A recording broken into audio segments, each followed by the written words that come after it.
10 মাস 10 দিন গর্ভে ধারণ করেছিল মা, সহ্য করেছিলেন মায়ে যতই যন্ত্রণা, ঠিক কিনা?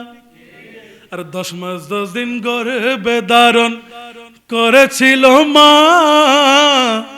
সহ্য করেছিলেন মায়ে যতই যন্ত্রণা।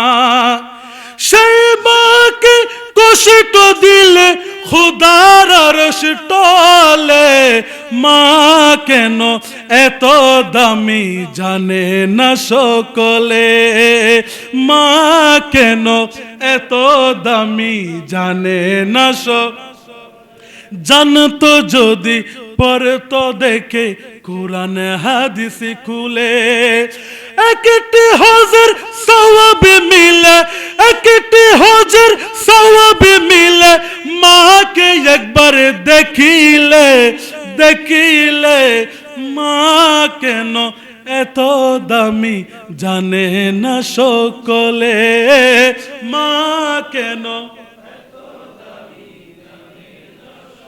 মা কেন এত দামি। আর 2 বছর পান করালেন মায়ের বুকের দুধ, খুলে বুকে নিয়ে আমায় দিলেন কত সুখ। সুবহানাল্লাহ বলবেন।